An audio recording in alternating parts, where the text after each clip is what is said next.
Pour le public non averti, les cartes sont les cartes et ceux qui tirent les cartes des cartomanciens. Détrompez-vous, la réalité est bien plus complexe. Pour ceux qui ne me connaissent pas, je pratique le tarot depuis plus de 25 ans au travers de mes consultations. Le tarot est le jeu qui se distingue parmi les jeux que je dispose. La puissance de ses symboles et de ses illustrations font que ce jeu est resté mon outil de travail lors de mes consultations. Aujourd'hui, j'ai fait le choix de partager mon expérience du tarot et de transmettre le message de ces arcanes au plus grand nombre d'entre vous. Mais revenons à notre sujet, les cartes, les tarots et les oracles. Pour commencer, le terme de cartomancien ne s'applique qu'à ceux qui utilisent à des fins divinatoires le jeu traditionnel des 32 cartes avec ses 4 séries, trèfle, cœur, carreau et pique. C'est une divination modeste dans ses techniques comme dans ses ambitions. La cartomancie se cantonne à notre vie quotidienne dans ses composantes principales, les amours par le cœur, le travail et l'argent par le trèfle, les voyages par le carreau et les souffrances, les épreuves, les maladies par le pique.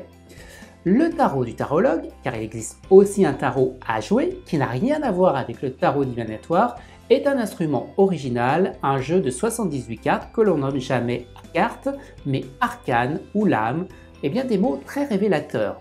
On n'est pas dans le monde des jeux pour jouer, on ne fait pas de partie de tarot, il se veut un outil divinatoire, mais aussi un support d'exploration psychologique et de chemin de méditation.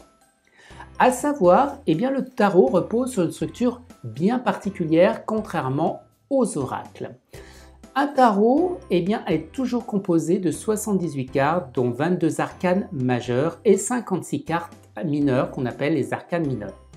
Tout jeu ne reposant pas de cette structure si particulière au tarot sera considéré comme un oracle.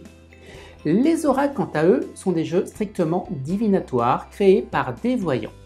Parmi les plus connus, il faut citer deux, le grand jeu de Mademoiselle Lenormand, célèbre voyante au temps de la Révolution et de l'Empire, et l'oracle de Béline, un jeu dessiné par un voyant du nom Edmond au XIXe siècle, retrouvé et édité par le voyant Béline.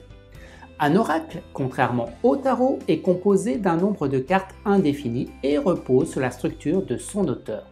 Créer son propre oracle est devenu aujourd'hui un exercice de style pour de nombreux voyants. Chacun de ces oracles a la séduction d'une vision très individuelle. Carte, tarot ou oracle, ensuite, tout l'art est ensuite dans sa pratique et dans son interprétation. Si l'étude du tarot vous intéresse, j'ai réalisé un e-book, Le Tarot expliqué. Dans ce manuel, vous trouverez mes propres interprétations des différentes arcanes majeures, ainsi que de nombreux tirages et plein de conseils pour vous aider à développer vos talents de tarologue. Vous trouverez le lien de cet e-book directement en description de cette vidéo. Et pour ne manquer aucun tuto sur le tarot, je vous invite à vous abonner dès à présent à cette chaîne et d'activer la petite cloche qui va avec. Pour ma part, je vous donne rendez-vous pour un prochain tuto autour du tarot expliqué.